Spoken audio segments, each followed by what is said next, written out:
is identity theft?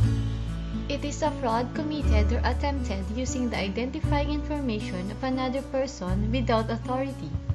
It means any name or number that may be used alone or in conjunction with any other information to identify a specific person, including any name, address, social security number, date of birth, driver's license, or any other personal information. How does identity theft happen? It's easier than you might think, actually. Identity theft works in a range of ways, from crude methods to well-organized scams. Many of us have a wealth of personal information readily available. Cards in our wallet, mail, public records, information saved in our computers, and information posted on social networking sites. Identity theft can happen easily and quickly. Without your knowledge, spyware runs in the background while it records your internet browsing habits and keystrokes, monitors the program you use, and collects your personal information, which can lead to credit card fraud and online identity theft. While your computer is connected to the internet, spyware quietly transmits your personal information. The villain who placed spyware on your computer receives your information can now steal money and open credit card and the bank accounts in your name. Here's how they do it. There are different types of identity theft. First is skimming. This can happen anytime you use your credit or debit card. Thieves steal credit or debit card numbers by using a special storage device when processing your card. Very often, this device is installed in the front of an ATM machine and designed to look like that machine. Pretexting. It occurs when a thief has done prior research on your personal information and uses this information to bait you to release more sensitive information. The scammer will call you on the telephone and lead you to believe they are a business that requires this information. Database theft. Disgruntled employees may steal and even sell a complete customer list that includes personal information. They might lose or otherwise misplace their laptop computer that has this same data file stored on the hard drive. This data file could then be sold anonymously on the internet. Man-in-the-middle attack. This type of theft involves criminally intercepting communication between two parties and recording the information without the two parties ever knowing about it. The criminal then uses this information to access accounts and possibly steal the user's identity. Phishing schemes. These are the most common types of computer identity theft schemes. In this type of fraud, the thief tricks you into giving your personal identifying information.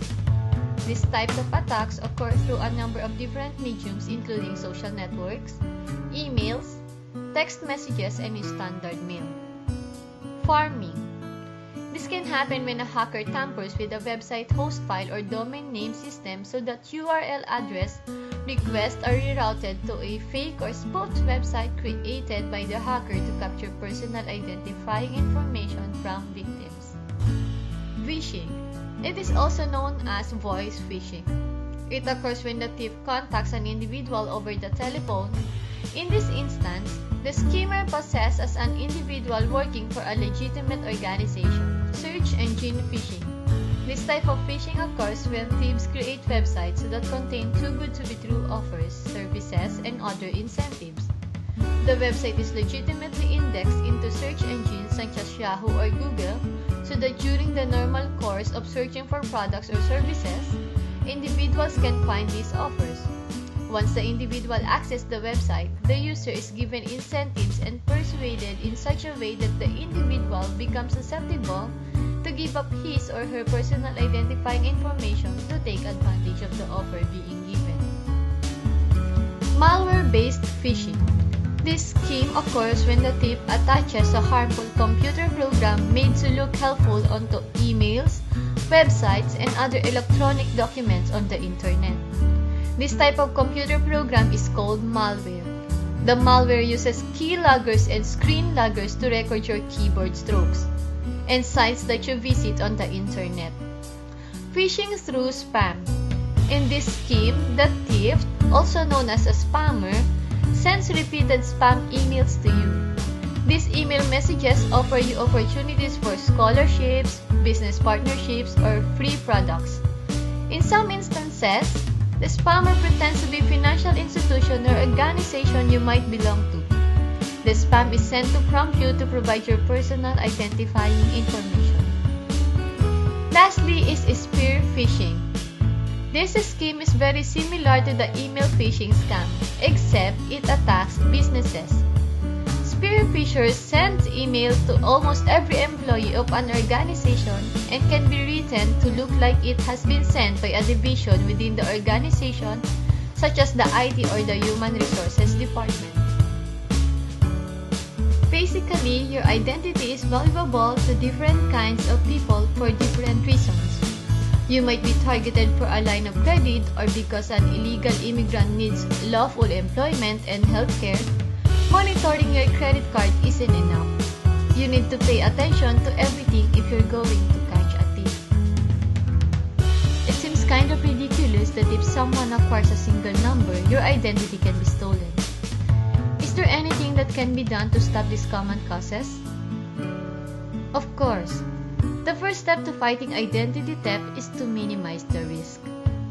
Watch out for merchants who offer prices that look too good to be true and don't give you any offline way to contact them or verify their validity. Don't post private information on discussion lists or forums even if they're alleged to be private. Keep your passwords off your computer and always have a different password for each site where you need them. Always run good, up-to-date antivirus software in a personal firewall. Continually check the accuracy of personal accounts and deal with any discrepancies immediately. Only download software from sites you trust. Carefully evaluate free software and file-sharing applications before downloading them. Safely dispose of personal information. Before you dispose of a computer, get rid of all the personal information it stores. Use a wipe utility program to overwrite the entire hard drive. Keep your browser secure. To guard your online transactions, use encryption software that scrambles information you send over the internet. A lock icon on the status bar of your internet browser means your information will be safe when it's transmitted.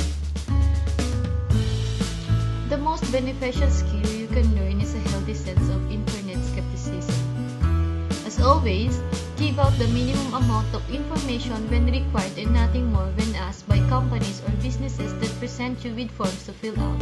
Any reputable organization will be able to answer your questions.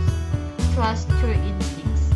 And remember that if it sounds too good to be true, it probably is.